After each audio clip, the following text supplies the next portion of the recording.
மூலிகை மருத்துவம் என்பது மற்ற மருத்துவங்களை காட்டிலும் மிகவும் சிறந்தது. அந்த வகையில் டாக்டர் கௌதமன் அவர்கள் இன்று எந்த மூலிகையை பற்றி நமக்கு எடுத்துரைக்க வருகிறார் என்பதை பார்க்கலாம். நம் விடையிலேவான நிகழ்ச்சியின் அடுத்த பகுதியாக வரவிருப்பது பல்லாண்டு வாழ்ந்திட. அன்பான கலைஞர் தொலைக்காட்சி நேயர்களுக்கு என்னுடைய இனிமையான காலை வணக்கங்கள். இன்றைக்கி நம்ம பார்க்கக்கூடிய தாவரத்துடைய பெயர் யானை திப்பலி அப்படின்னு சொல்லக்கூடிய ஒரு வகையான கொடி வகை தாவரம். யானை திப்பலிங்கிறது பார்ப்பதற்கு அரிசி திப்பலியை போலவே இருக்கும். ஆனால் அதோடைய அமைப்பு பார்த்திங்கன்னா கிட்டத்தட்ட அதை விட ஒரு 4 அல்லது 5 மடங்கு பெரியதாக இருக்கும். சில நேரங்களில் பார்த்திங்கன்னா நம்மளுடைய சுண்டு விரல் அளவுக்கு கூட பெரியதாக இருக்கக்கூடிய ஒரு விதை தாவரம் தான் அந்த யானை திப்பலி. யானை திப்பலி பொதுவாக திப்பலி வளரக்கூடிய எல்லா இடங்களிலும் பரவலாக கொடியாக வளரக்கூடிய ஒரு தாவரம். யானை திப்பலியுடைய மிக முக்கியமான மருத்துவ குணம் என்ன அப்படின்னு பார்த்திங்கன்னா, கொலஸ்ட்ரால் சம்பந்தப்பட்ட பிரச்சனைகளுக்கு சிறந்த தீர்வளிக்கக்கூடிய ஒரு மருந்து இந்த யானை திப்பலி. பொதுவாக பாரம்பரிய மருத்துவத்தில் பார்த்திங்கன்னா நிறைய கொழுப்புகளால் கபத்தால் உருவாகக்கூடிய நோய்கள் அனைத்திற்குமே யானை திப்பலியை மருந்தாக கொடுக்கக்கூடிய ஒரு குணம் நம்மிடையே உண்டு. உதாரணத்துக்கு சொல்லணுன்னா, இன்றைக்கு ஆஸ்துமா சம்பந்தப்பட்ட நோய்கள், காச நோய், இந்த நோய்கள்லாம் பார்த்திங்கன்னா உள்ளே இருக்கக்கூடிய சளி கட்டி கட்டியாக வெளியில் வருவதற்கு கூட மிக சிரமமாக இருக்கக்கூடிய ஒரு பிரச்சனையாக இருக்கும். அந்த மாதிரி பிரச்சனை இருப்பவர்கள் கூட இந்த யானை திப்பலியுடைய ஒரு 20 யானை திப்பலி அளவை எடுத்து நன்றாக அதை இளம் சூடான வாணலியில் இட்டு வதக்க வேண்டும். அதன் பிறகு அதை மிக்சியில் இட்டு நன்றாக அரைத்து எடுக்கக்கூடிய அந்த ஒரு சூரணம், அந்த சூரணத்தை 3 சிட்டிகை அளவு எடுத்து சிறிதளவு நெய் சிறிதளவு தேன் கலந்து காலை ஒரு வேளை உணவுக்கு முன்பு இரவு ஒரு வேளை உணவுக்கு முன்பு அப்படிங்கிற மாதிரி சாப்பிடணும். பொதுவாக யானை திப்பலியை அதிகமாக குழந்தைகளுக்கு கொடுக்கக்கூடிய வழக்கம் கிடையாது. 8 வயதுக்கு மேற்பட்டவர்களுக்கு இதை கொடுக்கலாம். இதை சாப்பிடும்போது பார்த்திங்கன்னா அடுத்த 2-3 நாட்களிலேயே உள்ளே கட்டி மஞ்சளாக பச்சை நிறமாக இருக்கக்கூடிய சளி சுலபமாக வெண்மை நிறமாக மாறி வெளிவருவதை நாம் பார்க்கலாம். காச நோயாளிகளுக்கெல்லாம் பார்த்திங்கன்னா இந்த யானை திப்பலியிலிருந்து எடுக்கக்கூடிய ஒரு மாத்திரையை இன்று வரையிலும் வழக்கமாக கொடுக்கக்கூடிய ஆன்டிபயோட்டிக்ஸ் தெரப்பியோடு கொடுக்கக்கூடிய ஒரு வழக்கத்தை நாம் பார்க்கிறோம். ஏன்னா நிறைய இடங்களில் பார்த்திங்கன்னா இந்த ஆன்டிபயோட்டிக்ஸ் தெரப்பி அப்படி கொடுக்கும்போது அதனால் நிறைய பக்க விளைவு ஏற்படுகிறது. ஈரல் சம்பந்தப்பட்ட நோய்கள், சிறுநீரகம் சம்பந்தப்பட்ட நோய்கள், வயிற்றில் புண் ஏற்படுவது, இந்த மாதிரி நிறைய பிரச்சனை ஏற்படுவதை நம்ம பார்க்குறோம்.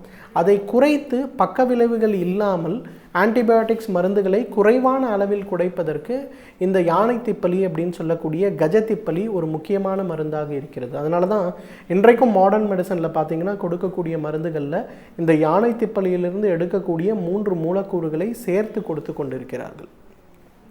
யானை திப்பலி உடல் எடையை குறைப்பதில் ஒரு மிகச்சிறந்த மருந்து என்றால் மிகையாகாது. பாரம்பரிய மருத்துவத்தில் பார்த்திங்கன்னா அந்த யானை திப்பலி என்ன பண்ணுவாங்கன்னா, ஒரு 500 யானை திப்பலியை எடுத்து அதை ஒரு சட்டியில் இட்டு அதை சீல் செய்து விடுவார்கள். மண் வைத்து அதை சீலை செய்து குக்குடப்புடம் சொல்லுவாங்க, ஒரு கோழி அளவுக்கு உயரமாக இருக்கக்கூடிய விராட்டிகளை வைத்து அதை எரிக்க செய்வாங்க. எரித்த பிறகு அதிலிருந்து கிடைக்கக்கூடிய சாம்பல், அந்த சாம்பலை நன்றாக பொடி செய்து கல்வத்தில் இட்டு அரைத்து அந்த சாம்பலை என்ன பண்ணுவாங்கன்னா ஒரு நாளைக்கு 1 கிராம் அளவுக்கு அப்படிங்கிற மாதிரி அதை தேனுடனோ அல்லது மோருடனோ கலந்து கொடுக்க சொல்லுவாங்க. இந்த மாதிரி சாப்பிடும்போது பார்த்திங்கன்னா மிக வேகமாக வயிற்றில் இருக்கக்கூடிய கொழுப்புகள் குறைய ஆரம்பிப்பதும், வயிற்றில் இருக்கக்கூடிய கொழுப்புகள் குறைய ஆரம்பிக்கும் போது உடலுடைய எடையில் நல்ல மாற்றம் ஏற்படுவதையும் நம்ம பார்ப்போம். நிறைய பெண்களுக்கு பார்த்திங்கன்னா அவர்களுடைய உடல் எடை மிக கடுமையாக அதிகரிக்கும் போது அவர்களுடைய அடிவயிறு, வயிற்றுப்பகுதி, பிட்டப்பகுதி, தொடைப்பகுதி, இந்த இடங்கள்லாம் பார்த்திங்கன்னா கடுமையான வீக்கம் இருப்பதை நம்ம பார்ப்போம். அந்த மாதிரி பெண்கள் கூட என்ன பண்ணலான்னா, அந்த யானை திப்பலியை எரித்து எடுக்கக்கூடிய அந்த சாம்பலை சிறிதளவு நல்லெண்ணெயில் தேய்த்து அதை உடல் குண்டாக இருக்கக்கூடிய கைப்பகுதி அல்லது அடிவயிறு பகுதி, பிட்டப்பகுதி, தொடைப்பகுதி, கால் பகுதி, இந்த இடங்களில் தடவி ஒரு மணி நேரம் ஊற வைத்து அதன் பிறகு வெந்நீரில் குளிக்க செய்யணும். இதை செய்யும்போது பார்த்திங்கன்னா ஒரு மாத காலத்திலேயே நிறைய இன்ச்சஸில் வித்தியாசம் வர்றதை நம்ம பார்க்கலாம். பொதுவாக பார்த்திங்கன்னா அந்த மாதிரி வித்தியாசத்தை முதல்ல பார்க்க முடியும். ஒரு 3 மாதம் ஆகும்போது பார்த்திங்கன்னா உடல் எடையில் நல்ல வித்தியாசம் ஏற்படுவதையும், அந்த இடத்தில் இருக்கக்கூடிய தசைகள் தொய்வடைந்து போகாமல் நன்றாக உறுதியாக இருப்பதையும் நம்ம பார்க்க முடியும். அந்த அளவுக்கு நல்ல மாற்றத்தை கொண்டு வரக்கூடிய சக்தி இந்த யானை திப்பலியை எரித்து எடுக்கக்கூடிய அந்த சாம்பலுக்கு உண்டு. யானை திப்பலியிலிருந்து தேன் பிரயோகம் அப்படின்னு சொல்லக்கூடிய ஒரு பிரயோகம் பாரம்பரிய மருத்துவத்தில் பொதுவாக கொடுக்கக்கூடிய ஒரு பிரயோகம். அதாவது ஒரு 20 வயதுக்கு மேற்பட்ட ஆண்களுக்கு ஈலை அல்லது இலைப்பு நோயின்னு சொல்லக்கூடிய ஆஸ்துமா நோய் இருந்ததுன்னா என்ன பண்ணுவோன்னா, அந்த யானை திப்பலி முதல் நாள் 1, 2ஆம் நாள் 2, 3ஆம் நாள் 3, 4ஆம் நாள் 4 அப்படிங்கிற மாதிரி 21 நாட்களுக்கு ஒவ்வொன்றாக அதிகப்படுத்தி கொடுப்போம். அந்த 21 நாட்கள் தேனில் அதை குதைப்பி சாப்பிட வேண்டும். இந்த 21 நாட்களுக்கும் பத்தியம் வெறும் பால் சாதம் தான். 21 நாட்களிலிருந்து அப்படியே படிப்படியாக அதை குறைப்போம். 21, 22ஆம் நாட்களில் அது 20ஆக மாறும், பிறகு 19 ஆகும். அப்படியே குறைத்து குறைத்து குறைத்து இந்த மாதிரி ஒரு 48 நாட்களுக்கு அந்த யானை திப்பலியுடைய சூரணம் அல்லது இழைத்து தேனில் கலந்து சாப்பிடுகின்ற மருந்து காலை வெறும் வயிற்றில், அதன் பிறகு பசிக்கின்ற நேரத்தில் வெறும் பால் சோறு மட்டும்தான். இதை ஒரு 21 நாட்கள் சாப்பிடும்போது எவ்வளவு நாள்பட்ட ஆஸ்துமா நோயாக இருந்தாலும், எவ்வளவு நாள்பட்ட இலைப்பு ஈலை சம்பந்தப்பட்ட உடல் பலவீனம் சம்பந்தப்பட்ட நுரையீரல் பாதிப்பு சம்பந்தப்பட்ட நோயாக இருந்தாலும் அது மறைந்து குறைந்து குணமாவதை நம்ம பார்க்கலாம். அந்த அளவுக்கு பிப்பலி பிரயோகம் அப்படின்னு நம்ம பாரம்பரிய மருத்துவத்தில் ரொம்ப பெருமையாக மிகவும் அந்த காலத்தில் உபயோகப்படுத்தி கொண்டு வந்திருந்த ஒரு சிகிச்சை தான் இது. அதே போல் இந்த யானை திப்பலிக்கு இருக்கின்ற இன்னொரு குணம் என்னன்னு பார்த்தீங்கன்னா, வாயு பிரச்சனைகளை நீக்குவதில் ஒரு மிகச்சிறந்த மருந்து என்றால் மிகையாகாது. அந்த காலத்தெல்லாம் பார்த்திங்கன்னா நம்ம வீட்டில் இன்றைக்கு மோர் கொடுக்கும்போதெல்லாம் கருவேப்பிலை, கொத்தமல்லி, பச்சை மிளகாய்லாம் போடுறோம். அந்த மாதிரிலாம் இருக்காது. மோர் கொடுக்கும்போது கூட என்ன பண்ணுவாங்கன்னா, ஒரு 300 மில்லி மோர் எடுத்தாங்கன்னா ஒரு சிட்டிகை யானை திப்பலியுடைய ஒரு சூரணத்தை அதை கலந்து காலையில் ஒரு வேளை மட்டும் உணவுக்கு முன்பு அதை கொடுத்தாங்கன்னா வெயிலில் போயிட்டு வந்தவுடனே அதை குடிக்கும்போது வயிற்றில் இருக்கக்கூடிய வாய்வு தொல்லைகள் மறையும், பசி நன்றாக எடுக்கும், சாப்பிடக்கூடிய உணவில் இருக்கக்கூடிய சத்து நன்றாக செரிமானமாகும், உடலில் எந்த விதமான பாதிப்பும் இல்லாமல், கோடை காலத்துடைய பாதிப்புகள் எதுவும் இல்லாமல் நன்றாக இருப்பதற்கு மிகப்பெரிய அளவில் உதவி செய்யக்கூடிய ஒரு பொருளாக அந்த மோர் இருக்கும். அந்த மோரில் முக்கியமாக கலக்கக்கூடிய பொருள் என்ன அப்படின்னு கேட்டிங்கன்னா, அந்த திப்பிலியிலிருந்து எடுக்கக்கூடிய அந்த யானை திப்பிலியிலிருந்து எடுக்கக்கூடிய அந்த ஒரு சூர்ணம் தான். இன்றைக்கு நிறைய பேர் பார்த்திங்கன்னா அந்த வெரிகோஸ் வெயின் அப்படின்னு சொல்லக்கூடிய ஒரு பிரச்சனையினால் அவதிப்படுறாங்க. சார் 1 மணி நேரம் உட்காந்தேன்னா என்னோடய கால் வீங்குது, 2 மணி நேரம் உட்காந்தேன்னா என்னோடய கால் வீங்குதுன்னு சொல்லக்கூடிய நிறைய பேர் இருக்காங்க. அவர்களுக்கு நல்ல தீர்வளிக்கக்கூடிய மருந்து இந்த யானை திப்பலி. 1 லிட்டர் தண்ணிக்கு 2 யானை திப்பலியை இட்டு நன்றாக அதை கொதிக்க வைத்து 1/2 லிட்டராக குறைக்க வேண்டும். வடிகட்டி எடுக்கக்கூடிய அந்த ஒரு கஷாயத்தை காலை ஒரு முறை, மதியம் ஒரு முறை, இரவு ஒரு முறை உணவுக்கு முன்பு குடிக்க வேண்டும். அந்த மாதிரி குடிக்கும்போது பார்த்திங்கன்னா இந்த வெரிகோஸ் வெயினை உண்டாக்கக்கூடிய காரணிகள் உடல்லிருந்து குறையிறதையும், அதே போல் கால் இரத்த குழாய்களில் இருக்கக்கூடிய அடைப்புகள் குறையிறதையும், கால் வீக்கம் குறையிறதையும், எல்லாத்திற்கும் மேலாக பார்த்திங்கன்னா அந்த வெரிகோஸ் வெயின் சம்பந்தப்பட்ட காரணிகள் குறையிறதையும் நம்ம பார்க்கலாம். ஏன்னா வெரிகோஸ் வெயின் இருக்கக்கூடிய பெண்களோ ஆண்களோ ஒரு 1 மணி நேரம் நடந்தால் கூட காலில் கடுமையான வலி ஏற்படுவதை பார்க்கலாம். நிறைய பேருக்கு பார்த்திங்கன்னா கால்களில் வீக்கம் ஏற்படுவதை பார்க்கலாம். அதெல்லாம் குறைப்பதற்கு பார்த்திங்கன்னா அந்த யானை திப்பலி ஒரு மிகச்சிறந்த மருந்து. எனவே நேயர்களே, இந்த யானை திப்பலியை பொறுத்தவரையிலும் கபம் சம்பந்தப்பட்ட, ஆஸ்துமா சம்பந்தப்பட்ட, நெஞ்சில் அடிக்கடி சளி பிடிக்கின்ற சம்பந்தப்பட்ட நோய்கள், வாயு சம்பந்தப்பட்ட கோளாறுகள், வெரிகோஸ் வெயின் சம்பந்தப்பட்ட கோளாறுகளுக்கு இயற்கை கொடுத்திருக்கின்ற மிகச்சிறந்த மருந்து. தகுந்த மருத்துவ ஆலோசனையோடு சரியான முறைப்படி இதை உபயோகப்படுத்தினோமேயானால் நம்மாலும் பல்லாண்டு காலம் ஆரோக்கியமாக வாழ்ந்திட முடியும். சமூகத்தில் உள்ள நன்மை தீமைகளை கண்டு அதில் நம்முடைய பங்களிப்பை நாம் எவ்வாறு வழங்கலாம் என்பதை பற்றி நமக்கு விளக்க வருகிறார் மனுஷபுத்திரன் அவர்கள். நம் வீடியோலேவா நிகழ்ச்சியின் அடுத்த பகுதியாக வரவிருப்பது தீதும் நன்றும்.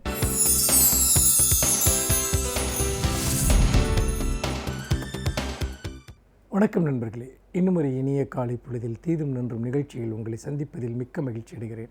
ஒரு மாநிலத்தினுடைய வளர்ச்சி என்பது, ஒரு மாநிலத்தினுடைய முன்னேற்றம் என்பது, ஒரு மாநில மக்களுடைய வாழ்க்கை தரம் உயர்வது என்பது அந்த மாநிலத்தில் எவ்வளவு வேலைவாய்ப்புகள் உருவாக்கப்படுகின்றன என்பதில் தான் இருக்கிறது. எந்த அளவிற்கு ஒரு மாநிலம் ஆண்டுதோறும் புதிய வேலைவாய்ப்புகளை உருவாக்குகிறதோ அந்த அளவிற்கு வாழ்க்கை தரம் உயரும், அந்த மாநிலத்தினுடைய பொருளாதாரம் உயரும், சமூக அமைதி நிலவும். ஆனால் துரதிர்ஷ்டவசமாக இந்த வேலைவாய்ப்புகளை பொறுத்த வரைக்கும் தமிழகம் தொடர்ந்து கடந்த 5 ஆண்டுகளாக பின்தங்கி இருக்கிறது. புதிய வேலைவாய்ப்புகள் எதுவும் உருவாக்கப்படவில்லை என்பதை யதார்த்தமாக நாம் பார்க்கிறோம். வேலை இல்லாத இளைஞர்களுடைய எண்ணிக்கை பெருமளவு அதிகரித்திருக்கிறது. வேலைவாய்ப்பு அலுவலகங்களில் பதிவு செய்துவிட்டு காத்திருப்பவர்களுடைய எண்ணிக்கை 85 லட்சத்தை தாண்டிவிட்டது. எவ்வளோ பெரிய ஒரு அவலம்! அதுவும் எவ்வளவோ நாட்களாக ஆண்டுகளாக அவர்கள் காத்து கிடக்கிறார்கள். இதற்கு என்ன காரணம்? இது எப்படி தீர்ப்பது? திராவிட முன்னேற்றக் கழகம் தன்னுடைய தேர்தல் அறிக்கையில் இதை பற்றி பேசுகிறது. இளைஞர்களுடைய வேலைவாய்ப்பு என்பது அதை பெருக்குவதற்கும் மேம்படுத்துவதற்கும் அதற்கான புதிய வழிவகைகளை காண்பதற்கும் அது பல்வேறு விதமான திட்டங்களை அது முன்வைக்கிறது. அப்படி அது முன்வைக்கக்கூடிய திட்டங்களில் முதன்மையானது பிரதானமானது என்று சிலவற்றை நாம் சுட்டிக்காட்டலாம். அதாவது தமிழ்நாட்டில் இன்றைக்கு இந்த கிரனைட் கற்கள் அல்லது தாது மணல்கள், அரளை மண், அதே போல் கருங்கல் ஜல்லி மற்றும் இந்த மணல் அள்ளும் தொழில் போன்றவற்றில் தனியார்கள் பெரிய அளவிற்கு ஈடுபட்டிருக்கிறார்கள். மிகப்பெரிய தனியார் முதலாளிகள் ஈடுபட்டிருக்கிறார்கள். அவர்கள் அனுமதித்த அளவை விட மிக அதிக அளவிற்கு இந்த இயற்கை வளங்களை சுரண்டுவது மட்டுமல்ல, அரசிற்கு சேர வேண்டிய உரிய வருவாயை கொடுக்காமல் ஏமாற்றுவது போன்ற விஷயங்கள் காரணமாக அவர்கள் பெருமளவுக்கு லாபமிட்டுகிறார்கள். அரசிற்கு வர வேண்டிய வருவாய் என்பது அதிலிருந்து வராமலே போய்விடுகிறது. இந்த நிலையை தடுப்பது எப்படி? அதே சமயம் இதை ஒரு வேலைவாய்ப்பிற்கான ஒரு விஷயமாகவும் மாற்றுவது எப்படி என்பதற்காக திராவிட முன்னேற்றக் கழகம் மிக புரட்சிகரமான ஒரு திட்டத்தை இங்கே முன்வைக்கிறது. உண்மையிலேயே மிக மிக ஒரு ஆழமான ஒரு சிந்தனையின் அடிப்படையில் உருவாக்கப்பட்ட ஒரு திட்டம் திராவிட முன்னேற்றக் கழகம் முன்வைக்கக்கூடிய இந்த கிரனைட் அல்லது தாது மணல் போன்றவற்றை எப்படி வேலைவாய்ப்பிற்கான ஒன்றாக மாற்றுவது என்பது. அதாவது தமிழகம் முழுக்க ஒரு 2 லட்சம் இளைஞர்களை சேர்ப்பது, அவர்களை தலா 50,000 ரூபாய், குறைந்தபட்சம் ஒரு 50,000 ரூபாய் அவர்களை முதலீடாக போடச் சொல்வது. இப்படி போடுவதன் மூலமாக ஒரு 1000 கோடி ரூபாயை திரட்டுவது. அதாவது இந்த நிறுவனத்தில் அவர்கள் ஒரு 1000 அந்த 2 லட்சம் இளைஞர்களும் பங்குதாரர்களை போல இருப்பார்கள். அவர்களை 1000 கோடி ரூபாயை திரட்டி அதன் அடிப்படையில் அரசும் அதே போல் ஒரு பெரும் தொகையை அதில் முதலீடு செய்து அரசும் இது போன்ற இளைஞர்களும் இணைந்து ஒரு அவர்களே நிர்வகிக்கக்கூடிய ஒரு தொழில் அமைப்புகளை, வர்த்தக அமைப்புகளை உருவாக்குவது. கிட்டத்தட்ட நாம் ஒரு சிறிய அளவில் பார்க்கிறோமே, மகளிர் சுய உதவிக்குழுக்கள் அல்லது கூட்டுறவு சார்ந்த தொழில்கள், அந்த சித்தாந்தத்தின் அடிப்படையில் ஒரு புதிய கொள்கையை இங்கே திராவிட முன்னேற்றக் கழகம் அறிவிக்கிறது. அதன் மூலமாக இளைஞர்களே பங்குதாரர்களாக இருக்கக்கூடிய ஒரு பொதுத்துறை நிறுவனம் போல இந்த மணல் அள்ளுகிற அல்லது இது போன்ற கருங்கல் விற்பனை போன்ற விஷயங்களை மேற்கொள்வது. இதன் மூலமாக இயற்கை வளங்கள் சுரண்டப்படாமல் பாதுகாக்கப்படுவது மட்டுமல்ல, அதிலிருந்து கிடைக்கக்கூடிய லாபம் என்பது நேரடியாக இளைஞர்களை போய் சேரும். இதன் மூலம் 2 லட்சம் இளைஞர்களுக்கு உடனடியான வேலை வாய்ப்பு, அதாவது அவர்கள் ஒரு அரசு துறை சார்ந்த நிறுவனத்தில் ஒரு பங்குதாரர்களைப் போல செயல்பட்டு லாபம் ஈட்டக்கூடிய ஒரு வாய்ப்பு என்பது கிடைக்கிறது. ஆக இது ஒரு மிகப்பெரிய அளவிற்கு ஒரு புரட்சிகரமான திட்டமாக இந்த தேர்தல் அறிக்கையில் இருக்கிறது. இன்னொரு விஷயம் என்பது மனித வளத்தை மேம்படுத்துவதாகும். அதாவது எப்பொழுதுமே ஒரு நாட்டில் புதிய அறிவியல் கண்டுபிடிப்புகள், புதிய ஆராய்ச்சிகள் என்பதுதான் ஒரு நாட்டினுடைய வளர்ச்சிக்கும் வேலைவாய்ப்புகளுக்கும் மிக முக்கியமான விஷயமாக இருக்கும். அப்படி இருக்கிற போது இது போன்ற புதிய கண்டுபிடிப்புகளை செய்வதற்கு, ஆய்வுகளை செய்வதற்கு, தொழில்நுட்பத்தை பெருக்குவதற்காக தங்கி ஆய்வு செய்யக்கூடிய உறையுள் மையம் என்று சொல்வார்களே, அத்தகைய ஆய்வு மையங்களை உருவாக்குவதற்கான ஒரு அமைப்புகளை உருவாக்குவது, அதற்கான நிதி ஒதுக்கீடுகளை செய்வது என்பது இந்த தேர்தல் அறிக்கையில் மிக முக்கியமான ஒரு விஷயமாக இருக்கிறது. அதே போல் இன்னொரு முக்கியமான விஷயம் என்பது, இந்த படித்துவிட்டு வேலை இல்லாமல் இருப்பவர்கள் சுயதொழில் செய்வதற்காக ஒரு திட்டத்தை திராவிட முன்னேற்றக் கழகம் முன்வைக்கிறது தன்னுடைய தேர்தல் அறிக்கையிலே. அது என்னவென்றால், சுயதொழில் செய்ய அல்லது அதில் ஏதாவது ஒரு முதலீடு செய்ய விரும்புகிறவர்கள் ஒரு 1 லட்சம் ரூபாய் முதலீடு செய்ய முன்வந்தால் அரசு மானியமாக அவர்களுடைய அந்த பட்டதாரி பதிவு மூப்பின் அடிப்படையில், அதாவது இந்த வேலைவாய்ப்பு அலுவலகத்தில் பல ஆண்டுகளாக பதிவு செய்துவிட்டு காத்திருக்கிறார்களே, அப்படியே அவர்களுடைய அந்த பதிவு மூப்பின் அடிப்படையில் அவர்களுக்கு 1 லட்சம் ரூபாய் வரை மானியம் தருவதற்கு இந்த அரசு முன்வருகிறது. அமையவிருக்கிற திராவிட முன்னேற்றக் கழக அரசு முன்வருகிறது. எவ்வளோ பெரிய புரட்சிகரமான திட்டம் என்று பாருங்கள்.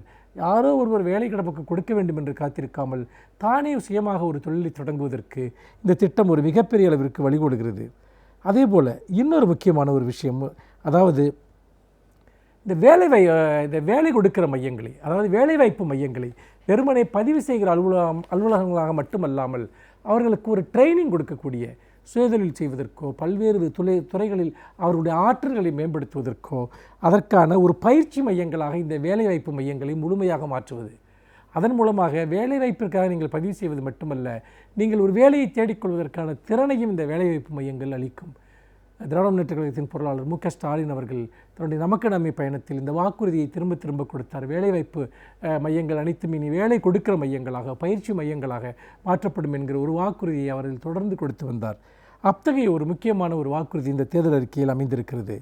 மற்றொரு விஷயம், தமிழகத்தில் உள்ள இந்த அரசு சார்ந்த பொதுத்துறை நிறுவனங்களில் அந்த நிறுவனங்களில் காலி இடங்களில் தமிழகத்தைச் சேர்ந்தவர்களுக்கே வழங்க வேண்டும் என்று திமுக வலியுறுத்தும் என்பது இது மிக முக்கியமான ஒரு திட்டம். அதாவது மண்ணின் மைந்தர்கள் என்கிற அந்த கொள்கையின் அடிப்படையில் தமிழகத்தைச் சேர்ந்தவர்களுக்கு அதிக வேலைவாய்ப்புகளை தர வேண்டும் என்பதற்கான ஒரு திட்டத்தை இந்த திராவிட முன்னேற்றக் கழகம் இதில் முன்னெடுக்கிறது. இன்னொரு முக்கியமான ஒரு விஷயம், அரசே மாவட்டம் தோறும், அதாவது இந்த கேம்பஸ் இன்டர்வியூ என்று சொல்வார்களே, அத்தகைய ஒரு வேலைவாய்ப்பு முகாம்களை நடத்தி தனியார் நிறுவனங்களுக்கு தேவையான ஆட்களை தேர்வு செய்து அனுப்புகிற ஒரு திட்டத்தையும் திராவிட முன்னேற்றக் கழகம் முன்வைக்கிறது.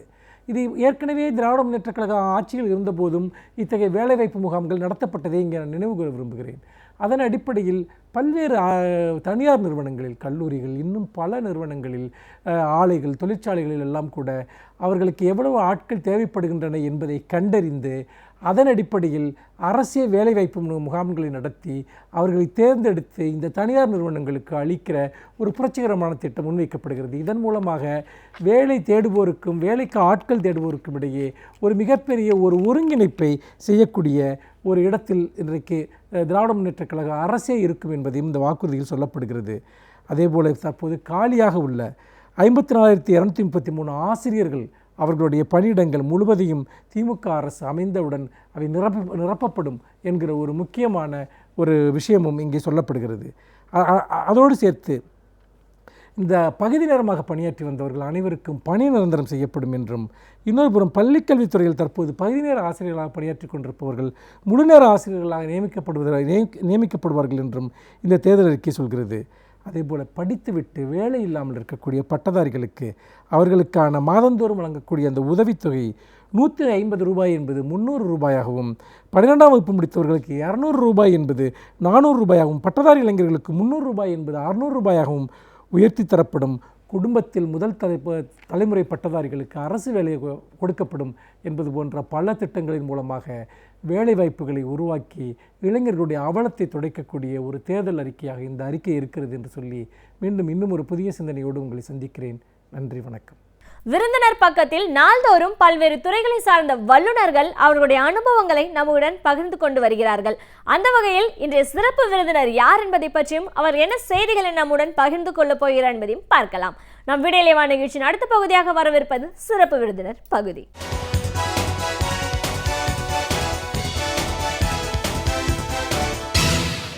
வணக்கம் நேர்களே, விடியலேவா நிகழ்ச்சியின் சிறப்பு விருந்தினருக்கான நேரம் இது.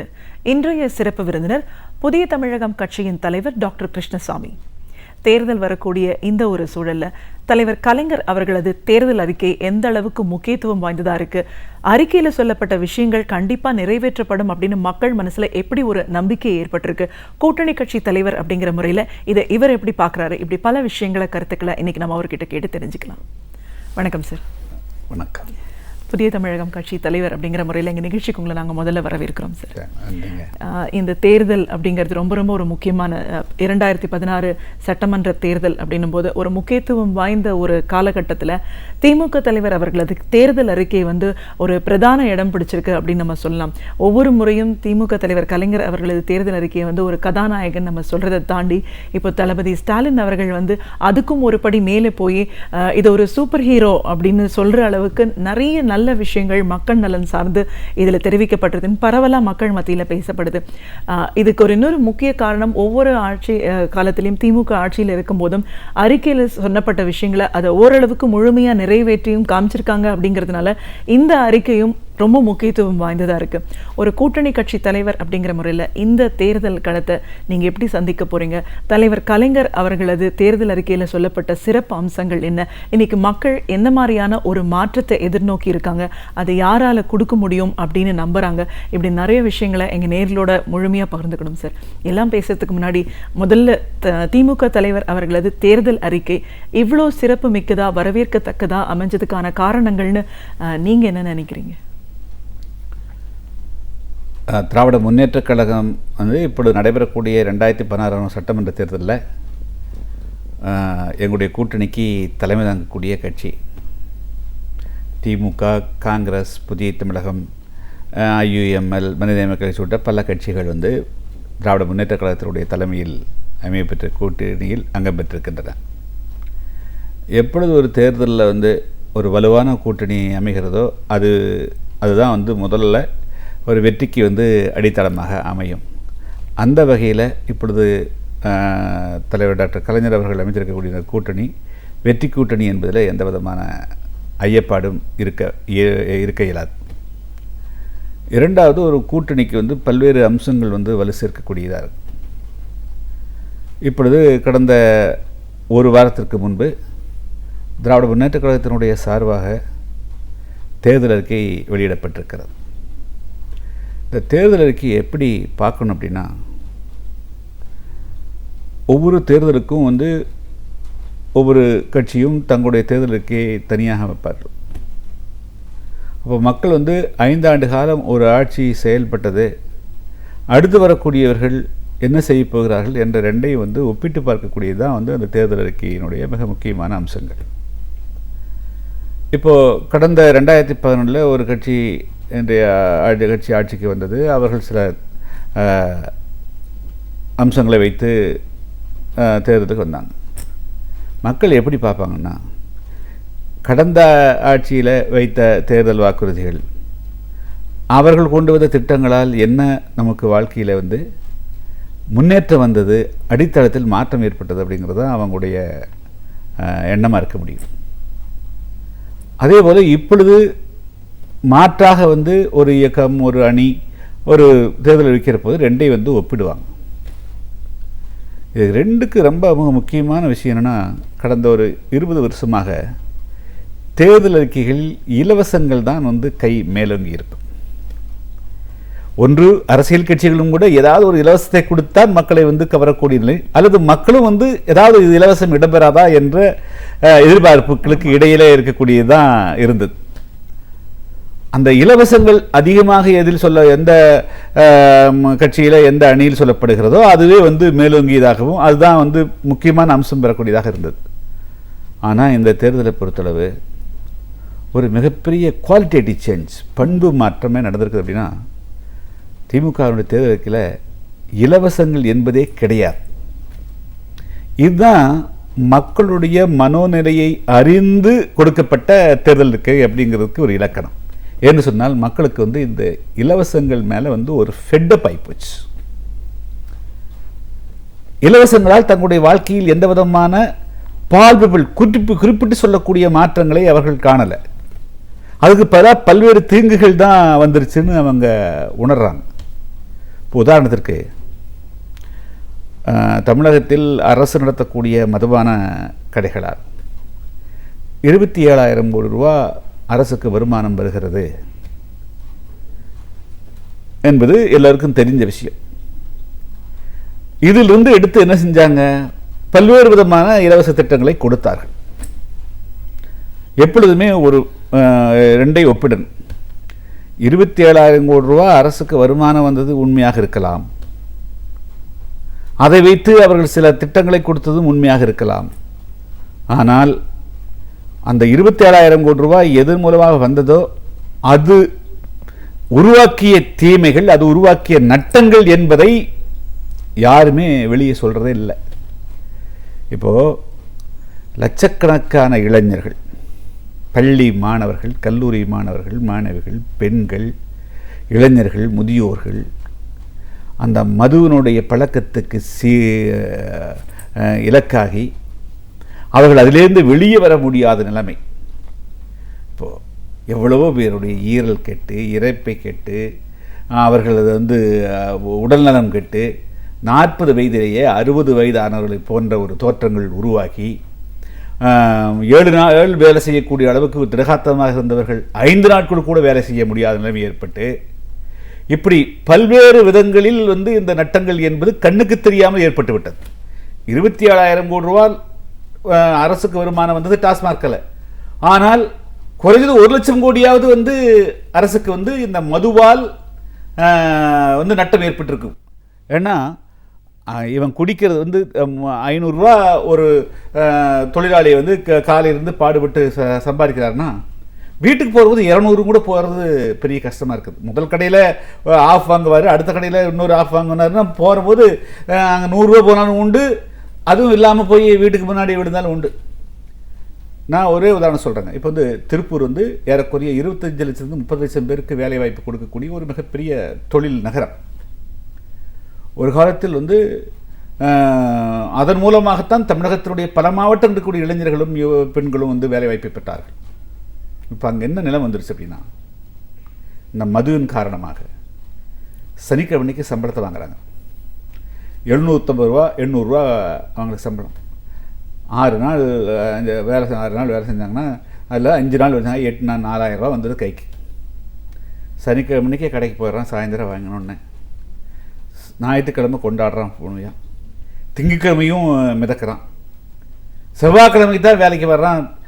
வாரத்தில் 6 நாள் வேலைங்கிறது, அது தனியார் துறையில் 6 நாள் வேலைங்கிறது 5 நாள் ஆகிப்போச்சு. 20 லட்சம் பேரில் ஒரு 10 லட்சம் பேர் இது மாற வாரத்துக்கு 1 நாள் வேலையை குறைச்சா அதனால் ஏற்படக்கூடிய தொழிலுக்கு ஏற்படக்கூடிய நஷ்டம் எவ்வளோன்னு இன்றைக்கி யாராவது ஒரு தொழில் பொருளாதார நிபுணர்கள் கணக்கிட்டாங்களா? இளைஞர்கள் குடிச்சிட்டு எத்தனை பேர் இதுக்காக ஆஸ்பத்திரிக்கு போகிறாங்க அப்படி கணக்கிட்டாங்களா? ஸோ இது மாதிரி கண்ணுக்கு தெரியாமல் இந்த மதுவால் ஏற்படக்கூடிய பொருளாதார சரிவுகளும் உடல்களுக்கு ஏற்படக்கூடிய சரிவுகளும், இதுக்கு மருந்து கொடுக்கக்கூடிய காசுகள், என்ற விபத்துக்களால் ஏற்படக்கூடிய உயிரிழப்புகள், அதுக்கு செலவழிக்கக்கூடிய செலவினங்கள், இப்படி இதெல்லாம் யாருமே கணக்கிடாமல் வெறும் மதுவில் 25,000 கோடி நான் எப்படி விடுறது அப்படின்னு சொல்லிட்டு ஒரு அரசு இன்றைக்கி அதுக்கு ஜஸ்டிஃபிகேஷன் பண்ணிகிட்டே வந்தாங்க. அதில் இன்றைக்கி டாக்டர் கலைஞர் அவர்கள் தன்னுடைய தேர்தல் அறிக்கையில் இந்த அரசுக்கு எத்தனாயிரம் கோடி லாபம் வருவதாக இருந்தாலும் சரி, திமுக வந்துருச்சு, அது ஆட்சிக்கு வந்த உடனேயே நாங்கள் மதுவிலக்கை அமலாக்கம்னு சொல்லக்கூடிய மிகப்பெரிய ஒரு இந்த காலகட்டத்தினுடைய தேவை, மிகப்பெரிய தேவை அது. எனவே அந்த தேர்தல் அறிக்கைங்கிறது பெண்களுடைய கோடிக்கணக்கான பெண்களுடைய கண்ணீரை துடைக்கக்கூடியது. மாணவர்கள் அப்பா குடிச்சு கெட்டு கண் முன்னால் கெட்டுட்டு போகிறாரு, அவர் உடம்பு சரியில்லாமல் போகிறாரு, தனக்கு ஒரு புத்தகம் வாங்கி கொடுக்குறதில்ல, ஒரு துணி வாங்கி கொடுக்குறது, நல்ல உணவு வாங்கி கொடுக்குறதில்ல.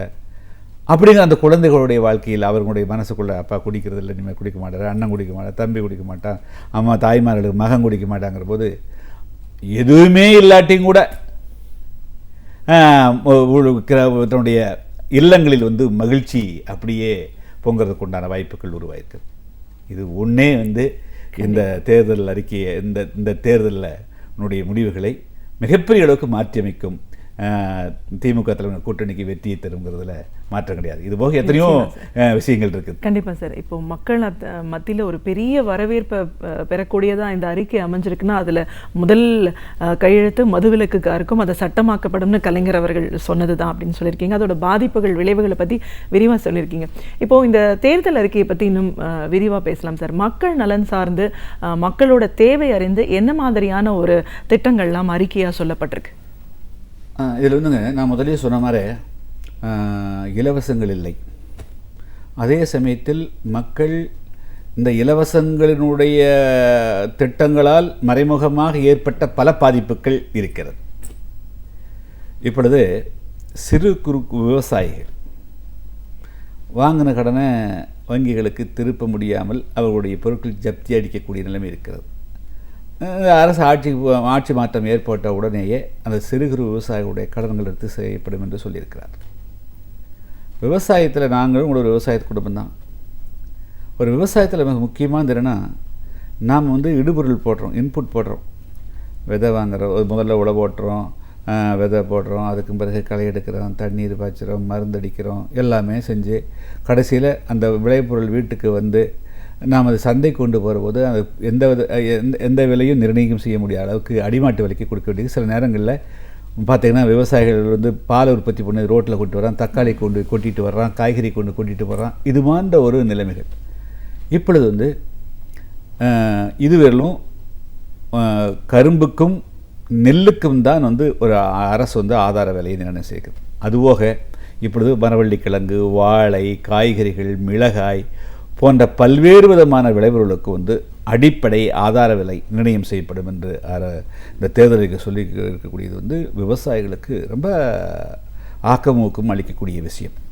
அதே போல் இப்போ இந்த டாஸ்மாக் கடைகள் எல்லாம் மூடிட்டு அங்கே விவசாயிகள் கொண்டு வரக்கூடிய விளைபொருட்கள் எல்லாம் வந்து சந்தைப்படுத்தி அவங்க சந்தைப்படுத்துவதற்கு ஓப்பன் மார்க்கெட்ஸ் யார் இடைத்தரகர்கள் இல்லாமல் அவங்க தங்களுடைய பொருளை கொண்டு வந்து என்ன பொருள் என்னென்ன எத்தனை ரூபாய் சேர்த்து அதெல்லாம் சேர்த்து அந்த பொருளை உற்பத்தி செஞ்சாங்களோ அதுக்கு நஷ்டம் வராத அளவுக்கு அந்த பொருளை விற்கிறதுக்கு உண்டான மார்க்கெட்ஸ் இப்பொழுது வந்து இடைத்தரகர்கள் ஏஜென்ட்கள் தான் தீர்மானம் செய்கிறான்.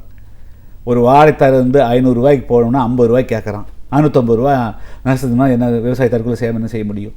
ஸோ இப்போ அதுக்குண்டான வழிகள் எல்லாம் வந்து இந்த அரசு ஒரு தேர்தல் அறிக்கையில் சொல்லப்பட்டிருக்குது. ஆட்சி பொறுப்பு ஏற்றவுடன் செய்யப்படும். அப்புறம் நான் இந்த 5 வருஷமாக சட்டமன்ற உறுப்பினர் போது தொடர்ந்து பல முறை முக்கியமான ஒரு விஷயத்தை வலியுறுத்தி வந்துக்கிறேன்.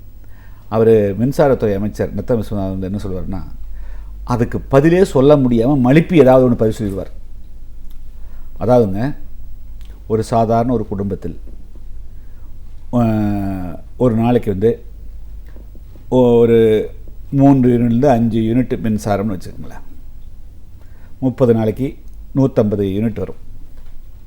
இந்த 150 யூனிட் மின்சாரத்துக்கு கணக்கிட்டால் அவர்களுக்கு 250 அப்படிங்கிற போது ஒரு 300-400 ரூபாய்க்குள்ளே முடிஞ்சு போயிடும். இதையே வந்து ஒரு மாதம் கணக்கிடாமல் 2 மாதத்துக்கு கணக்கிடுற போது 150 வந்து 300 ரூபாய் போகுது. 300 ரூபாய்க்கு என்ன ஸ்லாப் வரும்னா ஒரு யூனிட்டுக்கு 7 ரூபா கணக்கு போட்டு வந்து பண்ணுவாங்க. அப்போ 2000 ரூபாய்க்கு மேலே போயிடுது. 300 ரூபாய்க்குள்ளே கட்டுறவங்களுக்கு 2000 ரூபா வந்துடுது. அப்போது இது மாதிரி லட்சக்கணக்கான குடும்பங்களுக்கு இந்த 2 மாதத்துக்கு ஒரு முறை மின் மீட்டர் ரீடிங் பண்ணுறதுனால பல்வேறு குடும்பங்களுக்கு ஆயிரக்கணக்கான லட்சக்கணக்கான குடும்பங்களுக்கு நட்ட ஏற்படுது. இப்போ இனிமேல் வந்து மாதம் ஒரு முறை மட்டும்தான் மின் கட்டணம் கணக்கீடு செய்யப்படும் என்று அறிவித்திருக்கிறது. ஏழை பணக்காரன் அத்தனை பேருக்கு இனிமேல் வந்து அது ஒரு மிகப்பெரிய வரப்பிரசாதமாக இருக்கப்படும். அதே போல் இந்த நாட்டில் என்னன்னா கோடிக்கணக்கான இளைஞர்கள், பெண்கள் கல்லூரிக்கு போகிறாங்க. இப்போ அரசின் சார்பாக எல்லோருக்கும் கல்வி முழுமையாக கொடுக்க முடியல. அப்படிங்கிற போது சுயநிதி கல்லூரிகளை தேடி போகிறார். அங்கே கட்டணம் செலுத்தித்தான் பயில வேண்டிய நிலைமை இருக்கிறது. எல்லா பெற்றோர்களுடைய எல்லாரும் முழுமையாக அந்த கல்வி கட்டணத்தை தாங்கக்கூடிய சக்தி இல்லை. அவர்கள் வங்கி கடனை நாடுகிறார்கள். வங்கி கடன் கொடுத்துட்டு வேலைக்கு போனால் தானே, வேலை வாய்ப்பு போனால் தானே அவன் வந்து அந்த கடனை செலுத்த முடியும். படித்து முடித்த 3வது வயசுலேயே அடுத்த நாள் நோட்டீஸ் போட்டு பணம் கட்டுன்னு சொன்னால் பெற்றோரும் கட்ட முடியாது, அந்த மாணவனும் கட்ட முடியாது. அப்போது இவங்களை வேறு இது நேற்று 2 நாளைக்கு முன்னாடி படித்தேன். வங்கி கடன் வாங்கினவன் பணத்தை திருப்பி இல்லைன்னா வங்கியில் ஒரு இன்டர்வியூக்கு வந்திருந்தாலும் கூட அந்த வேலைக்கு போக முடியாத எலிஜிபிலிட்டின்னு சொல்லி கொண்டு வந்தாங்க. அப்படின்னா இதை விட கொடுமையானது ஏதாவது இருக்க முடியுமா? அட, நீ வேலை கொடுத்த பிறகு நீ வந்து அவங்ககிட்ட இருந்து அவன் சம்பளத்தை பிடிச்சா நியாயம் இருக்குது. நீ வேலைக்கே அப்ளை பண்ண முடியாத நிலைமை, நீ பணத்தை கட்டாமல் வேலைக்கே அப்ளை பண்ண முடியாத நிலைமை வந்து கழுத்தை நெருக்குனா வந்து எப்படி அவங்க வாழ்க்கை நடத்த முடியும்? அப்போ இது வந்து இளைஞர்கள் மத்தியில் மிகப்பெரிய அளவுக்கு பாதிப்புகள் உருவாக்கிது. அந்த கல்வி கடனை ரத்து செய்வதாக இந்த தேர்தலுக்கு சொல்லப்பட்டிருக்கிறது. எனவே இது வந்து என்ன, விவசாயிகள், சாதாரண குடும்பங்கள், இளைஞர்கள் என்று பல்வேறு தரப்பட்ட மக்கள் மத்தியிலையும் எல்லாருடைய குறைகளையும் ஆய்வு செஞ்சு தயாரிக்கப்பட்ட ஒரு முழுமையான ஆவணம் என்று தான் சொல்ல வேண்டுமே தவிர வெறும் அறிக்கை என்று இதை சொல்லக்கூடாது. தேர்தல் அறிக்கை வெளியானதுக்கு அப்புறமா மக்கள் மத்தியில் இவ்வளோ வரவேற்பை பெற்றதுக்கு அப்புறமா வாக்கு சதவிகிதம் அப்படின்றது வந்து இன்னும் கணிசமான அளவு உயர்ந்திருக்குன்னு சொல்றாங்க. இப்போ மாற்று முகாம் வழக்கம் அவங்க வந்து கேண்டிடேட் லிஸ்ட்டு முதல்ல அறிவிச்சாங்க. அதிமுக பிரச்சாரத்தை முன்கூட்டியே துவங்கினாங்க. அதாவது ஒரு திருமணம்னா பொண்ணு மாப்பிள்ளை இருக்கணும், மேடை இருக்குது, பொண்ணு மாப்பிள்ளை இல்லை. அந்த மாதிரி தேர்தல் வந்து வேட்பாளர்கள் அறிவித்து பிரச்சாரம் வந்து பாதி பண்ணியாச்சு. தேர்தல் அறிக்கை காணும், என்ன கொடுப்பாங்கிறது காணும். ஆனால் இங்கே வந்து சிஸ்டமேட்டிக்காக நடக்குது. கூட்டணிகள், எல்லா கூட்டணி கட்சிகளுக்கும் இடம் இருக்குது. அந்த இடத்தை அடையாளங்கன்றது அது முடித்தோடனே அடுத்த தேர்தலுக்கே, அதுக்கு பிறகு கட்சியினுடைய வேட்பாளர் பட்டியல், அதுக்கு பிறகு பிரச்சாரம். ஸோ எவ்ரிதிங் சிஸ்டமேட்டிக்காக நடந்துட்டு இருக்குது. அப்போது திமுக கட்சியினுடைய அந்த தேர்தல் அறிக்கை அந்த எந்த நேரத்தில் வர வேண்டுமோ வந்தது.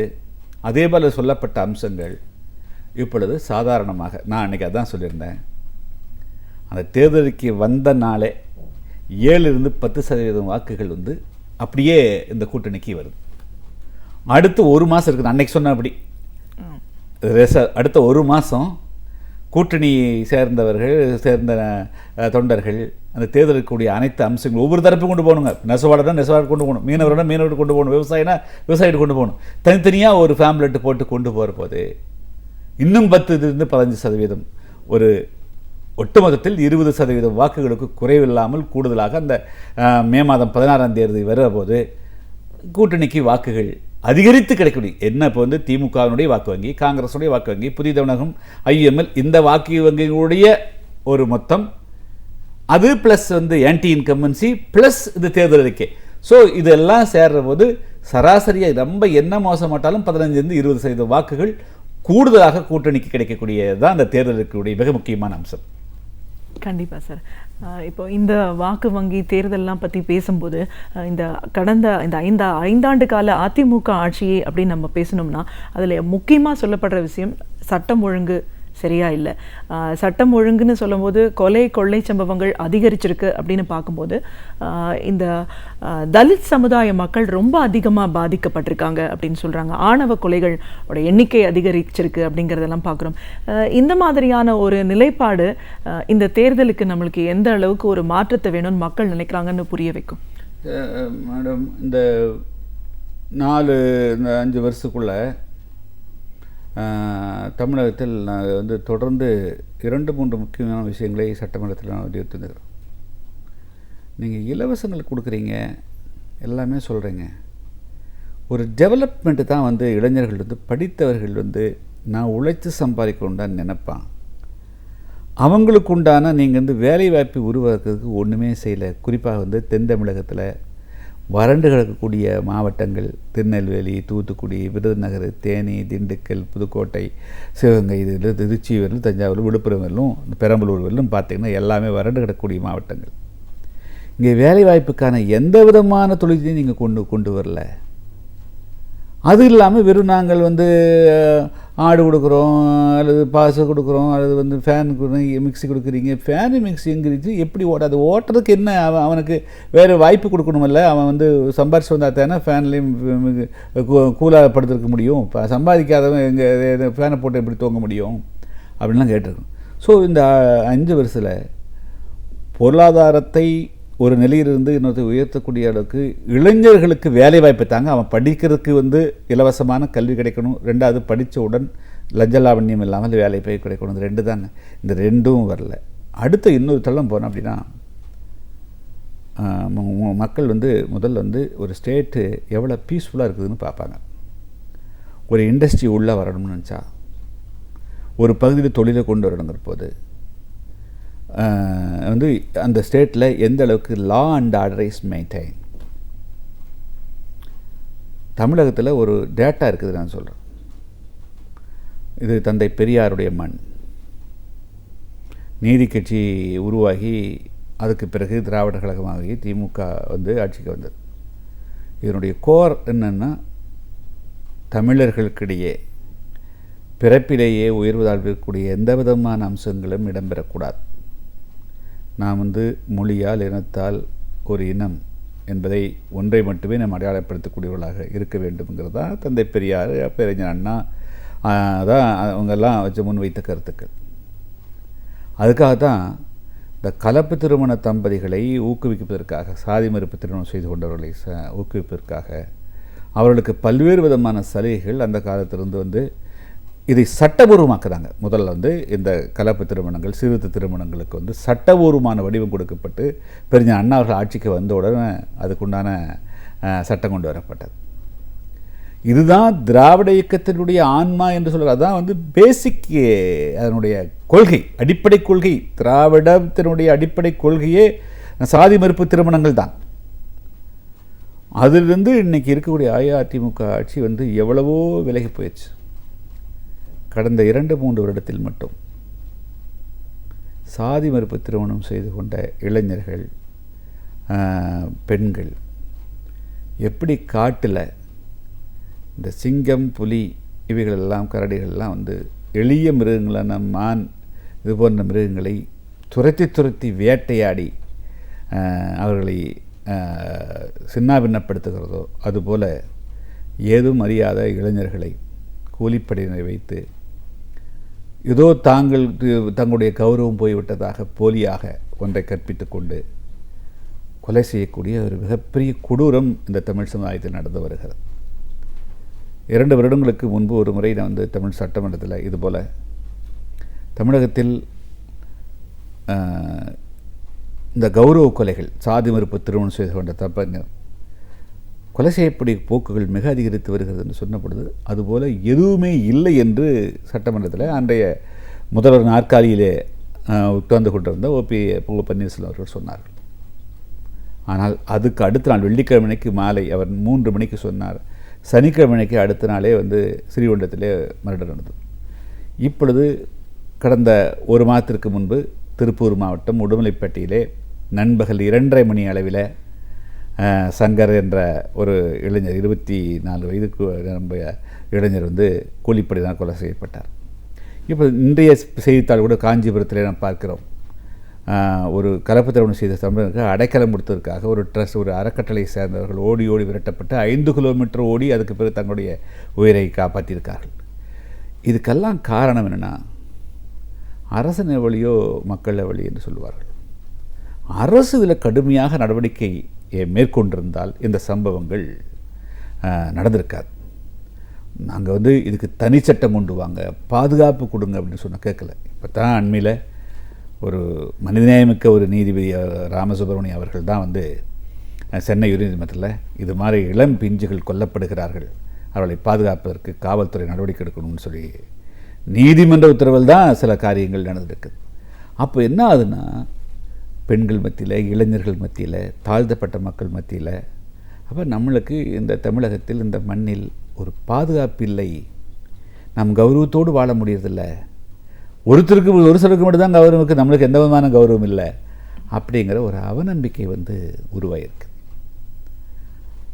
இதே வந்து ஒரு நம்ம டாக்டர் கலைஞர் அவர்கள் முதலமைச்சராக இருந்த இந்த மாதிரி ஒரு சம்பவங்கள் அவருடைய கவனத்துக்கு கொண்டு செல்லப்படுகின்ற போது அவர் பதில் சொல்கிறதும் கூட சில சமயத்துக்கு வந்து போலீஸ் கொடுக்க சொல்லுவார். ஆனால் நடவடிக்கை எப்படி இருக்கும்னா கடுமையாக இருக்கும். அப்படியா, இதுக்காகவா கொள்கிறாங்க? ஒரு பெண்ணு வந்து தனக்கு வயது 18 வயது நிரம்பிய பெண்ணு தனக்கு யார் துணைவராக வர வேண்டும் என்பதை தீர்மானிக்கக்கூடிய உரிமை சட்டத்தில் இருக்குது. சட்டம் தான் தீர்மானிக்குது. இந்தியாவை ஆளக்கூடியது வந்து ஜாதி அல்ல, மதம் அல்ல, சம்பிரதாயங்கள் கிடையாது. இந்தியாவை ஆளக்கூடிய சட்டம். அப்போ சட்டப்படி செய்ததுக்கு வந்து இவன் யார் தண்டனை கொடுக்கறதுக்கு? அப்போ உடனடியாக அதுக்கு ஒரு தடுப்பு நடவடிக்கைகள் ஈடுபடு அப்படின்னு சொல்லிட்டு கடுமையாக எடுப்பார். உதாரணத்துக்கு வந்து 1996 2001 சட்டமன்ற உறுப்பினராக இருந்த நேரத்தில் ஒரு முக்கியமான விஷயம் தமிழ்நாட்டு சட்டமன்றத்தில் கொண்டு வந்தேன். தமிழகத்தினுடைய கிராமங்கள் யாருக்கும் 20,000க்கும் மேற்பட்ட கிராமங்களில் இரட்டை டம்ளர் வச்சு தாழ்த்தப்பட்ட சமுதாயத்தை வந்து இழிவுபடுத்துகிறார்கள், சிறுமைப்படுத்துகிறான்னு சொன்னோம். அவருக்கு ஷாக் ஆகிருக்குன்னு நினைக்கிறேன். இமீடியட்டாக ஆய்வு பண்ண சொன்னார். அடுத்த சட்டமன்றத்தில் போகிறது, ஆமாம் கிருஷ்ணசாமி சொல்ல உண்மை, 2000க்கும் மேற்பட்ட கிராமங்களில் வந்து இது மாதிரி இரட்டை டம்ளர் இருக்குது, கடுமையாக நடவடிக்கை எடுக்கப்படும்னு சொல்லிட்டு அடுத்த 4 நாள் பதில் சொல்கிறாங்க. ஸோ இதுதான் வந்து நாம் ஒட்டுமொத்த மக்கள் எதிர்பார்க்கக்கூடியது. ஆனால் அந்த மாதிரி பதிலெல்லாம் இந்த ஆட்சியில் எதிர்பார்க்க முடியாது, எதிர்பார்க்கவும் கூடாது. கண்டிப்பாக சார். தேர்தல் நெருங்கி இருக்கிற இந்த ஒரு சூழலில், இந்த தேர்தலுக்கு முன்னாடி கிட்டத்தட்ட 1 ஆண்டு காலம் வரைக்கும் இந்த நமக்கு நாமே சுற்றுப்பயணத்தை தளபதி ஸ்டாலின் அவர்கள் மேற்கொண்டார். அது மக்கள் மத்தியில் ரொம்ப பெரிய ஒரு வரவேற்பை, நம்பிக்கையை ஏற்படுத்தியிருக்குன்னு கூட சொல்லலாம். ஒவ்வொரு மக்களையும் அவர்களுக்கான பிரச்சனையை அவர் நேரடியே போய் அணுகி அதற்கான மனுக்களையும் பெற்றுக்கொண்டு வந்தார். இந்த சம்பவமும் இந்த தேர்தலுக்கு எவ்வளோ தூரம் உறுதுணையாக இருக்கும்? பொதுவாக மக்கள், அதாவது இப்பொழுது மக்கள் வந்து தலைவர்கள் மிக எளிமையாக நடந்து கொள்கிறார்கள்னு பார்க்குறாங்க. ரெண்டாவது, ரீச்சபிள், அவர்களை எளிதாக அணுக முடியுமான்னு பார்க்குறாங்க. அவர் தளபதி ஸ்டாலின் அவர்களுடைய பிரச்சார மெத்தட் வந்து ஹீ இஸ் நாட் அன்ரீச்சபிள் அப்படிங்கிற இது ப்ரூவ் ஆயிருக்கு. ஸோ எளிதாக மக்கள் நாம் வந்து அவரை அணுக முடியும் என்ற ஒரு நம்பிக்கையை கிரியேட் பண்ணுற மாதிரி அவராக ஒரு பெரிய மேடையை மட்டும் போட்டுட்டு மக்களை பார்க்காம கீழே இறங்கி நடக்கிறாரு, உட்கார்றாரு, டீ சாப்பிட்றாரு. ஸோ எளிய மனிதராக நான் ஒன்றும் இதுக்காக மட்டும் பிறந்தவன், நான் வந்து உங்களுக்காக பிறந்தவன் அப்படிங்கிறத நடைமுறையில் நிறுவித்து காட்டுகிறார். ஸோ இது வந்து குறிப்பாக வந்து இந்த புதிய வாக்காளர் என்று சொல்கிறோம் இல்லைங்களா, இளைஞர்கள், இவங்க மத்தியில், அதுவும் இந்த வாட்ஸ்அப்பையும் ஃபேஸ்புக்கையும் வச்சுருக்கிறவங்கள அவங்க இதுக்கு உன்னிப்பாக கவனிப்பாங்க. அவங்க மத்தியில் அது அவங்களுடைய ஓட் பேங்க்கு 1 கோடி 1.5 கோடி இருக்குது. அவங்கெல்லாம் வந்து இதை அப்படியே உன்னிப்பாக கவனிச்சிட்ருக்குறாங்க. தங்களுடைய எதிர்பார்ப்பை நிறைவேற்றக்கூடிய எல்லா விதமான அம்சங்களும் பண்புகளும் இவர்கிட்ட இருக்குது அப்படிங்கிறத அவங்க உணர்ந்து நிச்சயமாக ரேலி ஆகிறதுக்கு உண்டான பெரிய வாய்ப்புகள் இருக்குது. திமுக கூட்டணி கட்சி தலைவர் அப்படிங்கிற முறையிலும் புதிய தமிழகம் கட்சி தலைவர் அப்படிங்கிற முறையிலையும் இன்னைக்கு தேர்தல் வரக்கூடிய இந்த ஒரு காலகட்டத்தில் மக்களை நம்பிக்கையை ஏற்படுத்தக்கூடிய ஒரு கட்சியாக, ஒரு கூட்டணியாக திமுக எப்படி உருவாயிருக்கு, எந்த அளவுக்கு ஒரு எதிர்பார்ப்புகளை பூர்த்தி செய்யக்கூடிய அறிக்கையாக இந்த 2016 சட்டமன்ற தேர்தலுக்கான திமுக தலைவர் கலைஞர் அவர்களது அறிக்கை அமைஞ்சிருக்கு. இந்த அறிக்கையில் சொல்லப்பட்ட விஷயங்கள் என்ன, அதோட பலன்கள் அப்படின்னு பார்க்கும்போது எவ்வளோ தூரம் மக்கள் நலன் சார்ந்தே இதில் முக்கியமாக குறிப்பிடப்பட்டிருக்கு. இதெல்லாம் சாத்தியப்படணும் அப்படின்னும் போது கடந்த 5 ஆண்டு கால அதிமுக ஆட்சியில் மக்கள் எந்த அளவுக்கு ஒரு வெறுப்புணர்வோடு இருக்காங்க, இந்த மாற்றத்தை யார் கொடுக்க முடியும்னு நம்புறாங்க அப்படின்னு பல விஷயங்களை, கருத்துக்களை எங்களோட நீங்கள் இன்னைக்கு முழுமையாக பார்த்ததுக்கு நன்றி. இலக்கிய தேடல்கள், வரலாற்று சான்றுகள், இவைகள் இருந்து நாம் அறிந்திராத பல அரிய தகவல்களை நம் சிந்தனைக்கு உரமூட்ட வருகிறார் பேராசிரியர் சுபவீர பாண்டியன் அவர்கள். நம் விடையிலேவான நிகழ்ச்சி அடுத்த பகுதியாக வரவிருப்பது ஒன்றே சொல் நன்றே சொல்.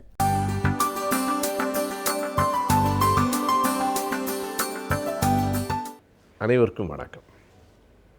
ஒரு நாள் நானும் கும்பகோணத்துக்கு அருகில் இருக்கிற என்னுடைய நண்பர் கவிஞர் மானம்பாடி புண்ணியமூர்த்தியும் தொலைபேசியிலே திருக்குறள் பற்றி பேசி கொண்டிருந்தோம். திருக்குறள் பற்றியெல்லாம் தொலைபேசியிலே பேசி கொண்டிருப்பார்களா என்று யாருக்குமேனும் ஐயம் வருமானால் அது வேறு.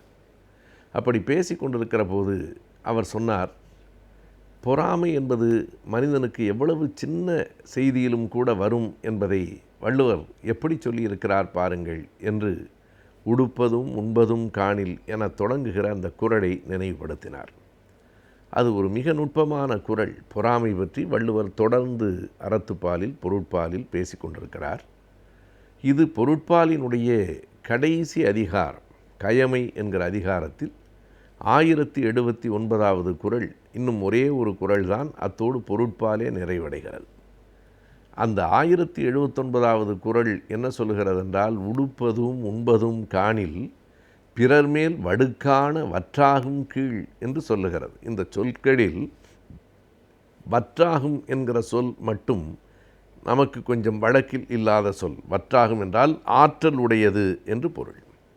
இந்த கீழ் மக்கள், கயவர்கள் இருக்கிறார்களே, அவர்களின் ஆற்றல் எங்கே பயன்படும் என்றால், அடுத்தவன் மீது பொறாமை கொண்டு அவன் மீது இல்லாத படிகளை ஏற்றுவதற்கும் தூற்றுவதற்கும் தான் இந்த கயவர்களினுடைய திறமை பயன்படும் என்கிறார். தொடக்கத்திலேயே அறத்துப்பாலில் பாயிரத்திலேயே வள்ளுவர் இருக்கிற தீமைகளிலேயே மிக கொடுமையானது இந்த பொறாமை தான், அழுக்காறு தான். அழுக்காறு அவா வெகுளி இன்னாச்சொல் நான்கும் எழுக்காது என்ற தரம் என்று கூறிவிடுகிறார். அறம் என்றால் என்ன என்றால், இது 4ம் இல்லாமல் இருக்க வேண்டும். மிக எளிமையான ஒரு எடுத்துக்காட்டு. அறம் என்றால் என்ன? அதனை காட்டிலும் மிக எளிமையாக, மனத்துக்கண் அனைத்து மாசிலன் ஆதல் அனைத்து அரண், மனத்துக்கண் மாசு இல்லாமல் இருப்பது தான் அனைத்து அரண் என்றும் சொன்ன வள்ளுவர் இந்த குறட்பாவில் அழுக்காறு, அவா, வெகுளி, இன்னாச்சொல் இந்த 4ஐயும் விட்டுவிட்டால் நீங்கள் அறம் சார்ந்தவர், உங்கள் வாழ்க்கை அறம் சார்ந்தது என்கிறார். அதில் முதல் இடம் அவர் எதற்கு தருகிறார் என்றால், இந்த அழுக்காறு பொறாமைக்குத்தான் தருகிறார். அது மட்டுமல்லாமல் வள்ளுவர் மிகவும் சினம் கொண்டு பாடிய சில குறட்பாக்களிலே ஒன்று அறத்துப்பாலிலேயே இடம்பெற்றிருக்கிறது. ஒரு குறட்பாவிலே சொல்லுகிறார், மற்றவர்களுக்கு கொடுப்பதை பார்த்து எவன் பொறாமைப்படுகிறானோ அவனுடைய சுற்றம் உடுப்பதும் உண்பதும் இன்றி கெடும் என்கிறார். கொடுப்பது அழுக்கறுப்பான் சுற்றம். அவன் மட்டுமில்லை, அவனுடைய உறவினர்கள் கூட உடுத்துவதற்கும் உண்பதற்கும் கூட ஒன்றுமில்லாமல் நடுத்தெருவில் நிற்பார்கள் என்கிற அளவுக்கு கோபப்பட்டு வள்ளுவர் சொல்லியிருக்கிறார். அந்த அளவுக்கு இந்த பொறாமை என்பது கொடியது என்பது வள்ளுவரினுடைய எண்ணம். எனவேதான் இந்த குறட்பாவிலே கடைசியாக நாம் முதலிலே பார்த்த இந்த 1079வது குறள் என்ன சொல்லுகிறது என்றால், ஒரு பெரிய அரண்மனையை பார்த்து அல்லது வாய்ப்பு வசதிகளை பார்த்து, அன்றைக்கு யானை குதிரைகளை பார்த்து இன்றைக்கு பெரிய பெரிய கார்களை பார்த்து பொறாமைப்பட்டால் கூட சரி, இது மனித இயல்பு என்று விட்டுவிடலாம். உடுப்பதும் உண்பதும் காணில் என்கிறார். அடுத்தவன் உடுத்தி இருப்பதையும் அடுத்தவன் பசிக்கு உண்பதையும் பார்த்து கூட பொறாமைப்படுகிறவர்கள் உலகத்திலே இருக்கிறார்கள் என்கிற போதுதான் நமக்கே சற்று அதிர்ச்சியாக இருக்கிறது. அதற்கு கூட பொறாமைப்படுவார்களா? அப்படிப்பட்டவர்கள் இருக்கிறார்கள் என்று வள்ளுவர் சொல்லுகிறார். அப்படிப்பட்டவர்கள் இருந்துவிட முடியாது என்கிற எண்ணத்திலோ என்னவோ பரிமேலழகருக்கு கூட அதை கொஞ்சம் பூசி மெழுகி ஒரு உரை எழுதுகிற போது, பட்டு உடை அணிந்திருப்பதை பார்த்தும் பால் அடிசில் உண்பதை பார்த்தும் பொறாமைப்பட்டால் என்று எழுதுகிறார். பொறாமைப்படுகிற குணம் வரும் என்று எழுதுகிறார். ஆனால் வள்ளுவர் அப்படி கூட பட்டு உடை என்றும் பால் அடிசில் என்றும் பொருளை வருவித்து கொள்ளலாமே தவிர அப்படி வள்ளுவர் சொல்லவில்லை. உடுப்பதும் உண்பதும் என்று நேரடியாகத்தான் சொல்லுகிறார். உடுப்பதும் உண்பதும் காணில் பிறர் மேல் வடுக்கான வற்றாகும் கீழ். இந்த கயவர்கள் என்ன செய்வார்கள்? அவன் உடுத்தி இருக்கிறானே, அவனுக்கு வேளா வேளைக்கு உணவு கிடைக்கிறதே என்பதற்காக கூட பொறாமைப்பட்டு அவன் மீது இல்லாத படிகளையெல்லாம் ஏற்றி சொல்லுவதற்கு திறமையுடையவர்களாக இந்த கயவர்கள் இருப்பார்கள் என்று கூறுகிறார். இதனுடைய அடிப்படையான நோக்கம் கயமை குணமுடையவர்கள் கீழானவர்கள் பொறாமைப்படுவார்கள் என்பதை விட பொறாமை குணம் ஒருவனை இவ்வளவு கீழானவனாக ஆக்கிவிடும் என்பதாக நாம் பொருத்தி பார்க்கலாம். இரண்டு பொருளையும் நாம் சொல்லலாம். ஒன்று, கயவர்களுக்கு பொறாமை குணம் இருக்கும். பொறாமை குணம் இருந்து கொண்டே இருந்தால் நீ கடைசியில் கயவனாகத்தான் போய் முடிவாய் என்று இன்னொரு பொருளையும் நம்மால் வரவழைத்து கொள்ள முடிகிறது. அந்த அளவுக்கு இந்த பொறாமையின் மீது வள்ளுவர் மிக கவனமாக கடிந்து ஒதுக்கி சொல்லுகிற இந்த அறவுரையெல்லாம் எதற்காக என்றால், அடுத்தவன் பொறாமை உடையவனாக இருக்கக்கூடாது என்று நாம் எதிர்பார்ப்பதற்காக இல்லை. பொறாமை என்பதும் இந்த மனித குணங்களில் ஒன்றாகத்தான் இருக்கிறது. அடுத்தவன் வளர்கிற போது இயல்பாகவே அருகில் இருக்கிறவனுக்கு ஒரு பொறாமை வருகிறது. எல்லோருக்கும் வருகிறதா என்றால் எல்லோரும் கயவர்கள் இல்லை என்பதனாலே எல்லோருக்கும் வராது. ஆனால் அந்த குணம் பலருக்கும் இருக்கிறது என்கிற காரணத்தாலே, அன்றைக்கே வள்ளுவன் காலத்திலே இருந்திருக்கிறது என்கிற காரணத்தாலே தான் வள்ளுவர் இவ்வளவு கடிந்து சொல்ல வேண்டி வந்திருக்கிறதோ என்று எண்ண தோன்றுகிறது. அதுவும் எந்த அளவுக்கு அவர்களினுடைய பொறாமை குணம் வந்து சேரும் என்பதற்காகத்தான் மிக அடிப்படை தேவைகளை பார்த்து கூட, உண்பதும் உடுப்பதும் எந்த ஒரு மனிதனுக்குமான அடிப்படை தேவை. எனவே அந்த அடிப்படை தேவைகளை கூட பார்த்து, வள்ளுவர் காலத்திலே ஒரு பெரிய மகிழுந்து பெரிய மாளிகைகள் இருந்திருக்க வாய்ப்பு இல்லை. எனவே பொறாமை இந்த அளவில் கூட இருந்திருக்கிறது என்பதை வள்ளுவர் எடுத்து காட்டுகிறார். இந்த வள்ளுவரினுடைய குறளை படிக்கிற போது நமக்கு ஏற்பட வேண்டிய எண்ணம் என்ன என்றால், எனவே மற்றவர்களின் பொறாமையிலிருந்து தப்பித்து கொள்ள வேண்டும் என்பது இல்லை, மற்றவர்களை பொறாமைப்படாமல் இருக்க வேண்டும் என்று அறிவுறுத்துவது இல்லை. அடிப்படையில் இந்த குறளினுடைய நோக்கம் இப்படித்தான் இருக்கும் என்று நான் எண்ணி பார்க்கிறேன். நாம் நம்மை அவ்வப்போது சரிபார்த்து கொள்ள வேண்டும். எங்காவது நமக்கு பொறாமை வந்துவிட்டதா என்று எண்ணி பார்க்க வேண்டும். நம் கூடவே இருந்தவன் அல்லது நம்மை விட கீழே இருந்தவன் இன்றைக்கு மேலே வந்திருந்தாலும் அவனை பார்த்து பொறாமைப்படாமல் இருக்கிற குணம் நமக்கு இருக்கிறதா? யாரை பார்த்தும் இந்த பொறாமை என்கிற அழுக்கு உள்ளே நுழையாமல் இருக்கிறதா என்று நம்மை நாமே சரிபார்த்து கொள்ள வேண்டும் என்பதற்காகத்தான் குறைந்தது குறள் படித்தவர்களாவது இந்த ஆற்றாமை, இந்த பொறாமையிலிருந்து வெளிவர வேண்டும் என்பதற்காகத்தான் இத்தனை அழுத்தமாக வள்ளுவர் பொறாமை பற்றி குறட்பாவிலே சொல்லியிருக்கிறார் என்று எண்ணத் தோன்றுகிறது. நாம் வாழும் சூழல் ஒவ்வொரு நாளும் நம்முடைய அலட்சியத்தால் மாசுபட்டு கொண்டே வருகின்றது. அந்த வகையில் நம் சுற்றுச்சூழலை நாம் எவ்வாறு பாதுகாக்கலாம் என்பதை பற்றி நம்மிடையே பேச வருகிறார் டாக்டர் வின்சென்ட் அவர்கள். நம் விடியலைவான நிகழ்ச்சி நிறைவு பகுதியாக வரவிருப்பது சுற்றுச்சூழல்.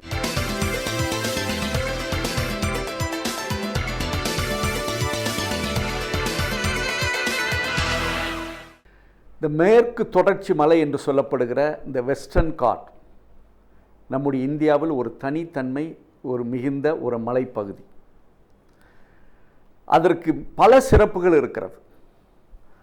ஆனால் அதை பற்றி உள்ள சிறப்புகள் நம் மக்களுக்கு அதிகமாக தெரிந்திருக்கிறது என்று நினைத்து பார்க்கிற பொழுது, பல பேரிடம் நாம் விசாரித்து பார்க்கிற பொழுது அந்த மலையினுடைய தன்மை இன்று வரை கூட மக்களுக்கு சரியாக தெரியவில்லை. அப்படி தனித்தன்மை நிறைந்த அந்த மலையினுடைய சிறப்பு அம்சங்கள் பல இருக்கிறது. கிட்டத்தட்ட இந்த மலை தொடர்ச்சி 5 மாநிலங்களுக்கு சொந்தமாக இருக்கிறது. மகாராஷ்டிராவில் ஆரம்பித்து கோவாவில் தொடர்ந்து கர்நாடகாவில் அதனுடைய பயணத்தை தொடர்ந்து கேரளம், தமிழ்நாடு கிட்டத்தட்ட 6 மாநிலங்களை உள்ளடக்கி அதனுடைய வளர்ச்சியும், இன்னும் சொல்ல வேண்டுமென்றால் அதனுடைய செழுமையில் இந்த மாநிலங்களை அதை அலங்கரித்து கொள்கிறது என்பதை நினைத்து பார்க்கிற பொழுது இந்த மலையினுடைய தனித்தன்மை இப்பொழுது நமக்கு புரிய ஆரம்பிக்கும். நான் குறிப்பிட்ட இந்த மாநிலங்கள் மகாராஷ்டிரா, கோவா, கர்நாடகா, கேரளா, தமிழ்நாடு, இந்த மலைகளால் இந்த மாநிலங்கள் மிகவும் செழுமையாக இருக்கிறது என்பதை இப்பொழுது நம்மளால் உணர முடிகிறது. இந்த மாநிலங்கள் இயற்கையாகவே செழிப்புள்ள ஒரு மாநிலமா என்று ஒப்பிட்டு பார்க்கிற பொழுது இந்த மேற்கு தொடர்ச்சி மலையினுடைய வரப்பிரசாதமான சூழல் இந்த மாநிலங்களை சிறப்பாக செழுமையாக அலங்கரித்து கொள்கிறது என்பது இப்பொழுது நமக்கு புரிகிறது. அதோடு இந்த மலையினுடைய தன்மையினால் ஒவ்வொரு மாநிலத்திலும் அதனுடைய செழிப்பும் வளர்ச்சியும் செழுமையும் இருக்கிறது. ஆனால் இதில் ஏற்படுகிற சில நேரங்களில் ஏற்படுகிற கோளாறு அது அந்தந்த மாநிலத்தை பாதிப்புக்குள்ளாக இருக்கிறது. இன்றைக்கு மகாராஷ்டிராவை எடுத்துக்கொண்டால் தண்ணீர் பஞ்சம் என்று சொல்கிறோம். ஏனென்றால் இந்த மலைகளுடைய அந்த சில நேரங்களில் ஏற்படுகிற இன்னல்கள், இடையூறுகள், அதுவும் நம்மளால் ஏற்படுகிற அந்த இடையூறுகள் அது திரும்பவும் நமக்கே வருகிறது என்பதை நாம் புரிந்து கொள்ள வேண்டும். இது ஒன்று. இரண்டாவதாக எடுத்துக்கொண்டால் இன்னைக்கு பல நதிகள், நீர்நிலைகள் இந்த மலைகளால் உருவானது. கிட்டத்தட்ட 126 நதி நீர்நிலைகள், ஆறுகள் இந்த மேற்கு தொடர்ச்சி மலையினால் உருவானது. 1, 2 அல்ல, கிட்டத்தட்ட 126 ஆறுகள் இந்த மலையால் உருவாயிருக்கிறது. அதே மாதிரி 50 வகையான அணைக்கட்டுகள் இந்த மலையினால் உருவானது. இதையும் தாண்டி கிட்டத்தட்ட ஒரு 35 அணைகள் மட்டுமல்ல, நீர்நிலைகள் மட்டுமல்ல, அங்கெங்கே ஏற்படுகிற நதிகள் அல்லது குளங்கள், குட்டைகள் உருவாவதற்கு காரணியாக இருக்கக்கூடியதாக இது இருந்து கொண்டிருக்கிறது. இப்பொழுது நமக்கு புரியும், நாம் பெற்றிருக்கிற அந்த ஆறுகள் இந்த மேற்கு தொடர்ச்சி மலையினால் உருவானது என்பது நமக்கு புரிகிறது. அதோடு இந்த மலை தொடர்ச்சி இருக்கிற அனைத்து இடங்களிலுமே ஒரு இதமான தட்பவெப்பநிலை உருவாகுவதற்கு இந்த மேற்கு தொடர்ச்சி மலை காரணம். நான் குறிப்பிட்ட இந்த மாநிலங்களில் பார்க்கிற பொழுது தட்பவெப்பநிலத்தில் ஒரு பெரிய சீர்கேடு இருக்காது. ஒரு அளவிற்கு மக்கள் இனிமையாக, விலங்குகளும் மனிதர்களும் உயிரினங்களும் இன்னும் தாவரங்களும் செழிப்பாக வாழ்வதற்கு இந்த மலைகள் அதிகமாக செயல்பாட்டை தந்து கொண்டிருக்கிறது.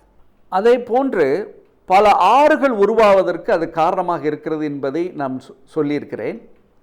அதிலும் மிகவும் சிறப்பாக காவேரி, கோதாவரி, மணிமுத்தாறு போன்ற ஆறுகள் இந்த மலைகளால் உருவாக்கினது. அதே மாதிரி ஒவ்வொரு மாநிலத்திலும் சில கிளை நதிகள், கிளை ஆறுகள் ஓடுவதற்கு இதுதான் முக்கிய காரணம் என்பது இப்பொழுது நமக்கு புலப்படுகிறது. அதோடு ஒவ்வொரு மாநிலத்திலும் இதனுடைய மேற்கு தொடர்ச்சி மலையினுடைய காரணமாக அங்கே விளைகின்ற பயிர்களுடைய தன்மை மிகவும் செழிப்பாக இருக்கிறது. கேரளாவை எடுத்துக்கொண்டால் தென்னை, மா, பழா, வாழை, இன்னும் சிறப்பாக சொல்ல வேண்டுமென்றால் அங்கே விளைகிற ஏலம், கிராம், இது அந்த மாநிலத்தினுடைய தனித்தன்மை. அதுக்கு காரணம் இந்த மேற்கு தொடர்ச்சி மலை. தமிழகத்தை எடுத்துக்கொண்டால் இங்கேயும் பல வகையான பயிரினங்கள், விவசாயங்கள் உருவாகி கொண்டிருப்பதற்கே காரணம் இந்த மேற்கு தொடர்ச்சி மலை. கர்நாடகாவில் எடுத்துக்கொண்டால் காபி, இன்னும் சொல்லப்போனால் அங்கே விளைகிற பல வகையான இந்த ஸ்பைசஸ் என்று சொல்லப்படுகிற பல விதமான பொருள்கள் உருவாவதற்கு இந்த மேற்கு தொடர்ச்சி மலை மிகவும் முக்கியம். ஆனால் இந்த மலைகளுடைய தன்மையை பொறுத்து அங்கே விளைகிற பொருள்களுடைய தன்மையும் மாறுபட்டதோடு இல்லாமல் அங்கே செழிப்பாக வளர்ந்து மக்களுக்கு ஒரு செழிப்பை தந்து கொண்டிருக்கிறது, ஒரு வளமையை தந்து கொண்டிருக்கிறது. ஆனால் அதையும் தாண்டி ஒரு பொருளாதார ஏற்றத்தையும் தந்து கொண்டிருக்கிறது என்பதை பார்க்கிற பொழுது நிச்சயமாக எந்தெந்த மாநிலங்கள் இந்த மேற்கு தொடர்ச்சி மலையை தன்னை வசம் வைத்திருக்கிறதோ அங்கே எல்லாம் சிறப்பான ஒரு நல்ல சூழல் உருவாகிறது என்பது நமக்கு இப்போ புரிகிறது. அதையும் தாண்டி இன்னொரு முக்கியமான விஷயம் நாம் இதில் எதை பார்க்கிறோம் என்றால், அங்கே ஏற்படுகிற சில சவால்கள் இன்னைக்கு இந்த மலைக்கு பெரிய இடையூறாக இருந்து கொண்டிருக்கிறது. உதாரணமாக இன்னைக்கு இருக்கிற சவால்கள், அந்த மலைகள் ஒவ்வொரு மாநிலத்திலும் அதற்கே உரித்தான சில இடைஞ்சல்கள் இன்னைக்கு இந்த மலைகளுக்கு இருந்து கொண்டிருக்கிறது. அதிலும் இன்றைக்கு அந்த மலைகள் சந்தித்து கொண்டிருக்கிற சவால்கள் என்னவென்று கேட்டால், அதிகமாக எண்ணிக்கையுள்ள நாம் வளர்க்கிற விலங்குகள், பொதுவாக மாடுகளை மேய விடுகிற ஒரு சூழல், மாடு ஆடுகள் அங்கே சென்று காற்றுக்குள் சென்று அது அழிக்கிற ஒரு சூழல் இன்னைக்கு இருந்து கொண்டிருக்கிறது. ஏனென்றால் அந்த மலைகளின் அடிவாரத்தில் இருக்கிற கிராமங்களில் இருக்கிற நாம் வளர்க்கின்ற அந்த ஆடு மாடுகள் சென்று அங்கே மேய்கிற ஒரு சூழலுக்கு நாம் உருவாக்கி கொண்டிருப்பதனால் அங்கே ஒரு இடைஞ்சல். இரண்டாவதாக இன்னொரு விஷயம் என்னவென்று கேட்டால், இந்த மலையினுடைய தனித்தன்மைக்கு ஏற்றாற்போல் அங்கே அதிகமாக மூலிகை பொருட்கள் இருக்கிறது. அவற்றை பெறுவதற்காக நாம் மக்கள் சென்று அங்கே ஏற்படுத்துகிற ஒரு இடையூறுகள். மூன்றாவது, பல பேர் இந்த இல்லீகல் ஹண்டிங் என்று சொல்கிறார்களே, வேட்டையாடுகிற ஒரு முறை வைத்திருக்கிறார்கள். அவ்வாறு செல்வர்களால் ஏற்பட்டுகிற ஒரு முறை. ஆனால் அதையும் தாண்டி இன்றைக்கு நாம் அடிக்கடி ஊடகங்களில் பார்க்குற ஒரு விஷயம் என்னவென்று கேட்டால், மனிதனுக்கும் விலங்குகளுக்கும் ஏற்படுகிற மோதல். இத்தகைய சூழல் ஏன் உருவாகிறது என்றால், இந்த மாதிரி மேற்கு தொடர்ச்சி மலையில் அடிவாரங்களில் இருக்கிற அதை ஒட்டி வாழ்கிற மக்கள் சில நேரங்களில் ஏற்படுத்துகிற அந்த சூழல்தான் இன்றைக்கு இந்த மாதிரி ஒரு அசாதாரண சூழலை உருவாக்கி கொண்டிருக்கிறது. ஆனால் தான் இதெல்லாம் வைத்து பார்க்கிற பொழுது நம்முடைய மாநிலங்களுக்கு அரணாக இருக்கிற இந்த மேற்கு தொடர்ச்சி மலை, இந்த வெஸ்டர்ன் காட் என்று சொல்லப்படுகிற இந்த மேற்கு தொடர்ச்சி மலையை நாம் எந்த அளவிற்கு பராமரிக்கிறோமோ அந்த அளவிற்கு அது அந்தந்த மாநிலத்தை பராமரிக்கிற ஒரு சூழலுக்கு உருவாகும். ஆனால்தான் இந்த மேற்கு தொடர்ச்சி மலையை பாதுகாக்கிற முறையில் இன்றைக்கி பல வரைவு திட்டங்கள் உருவாக்கி கொண்டிருக்கிறது என்பது உண்மையாக இருந்தால் கூட இந்த மேற்கு தொடர்ச்சி மலையை பாதுகாத்து தான் ஆக வேண்டும். அப்பொழுதுதான் நம்முடைய வாழ்வும் நம்முடைய சுற்றுச்சூழலும் மிகவும் சிறப்பாக அமையும்.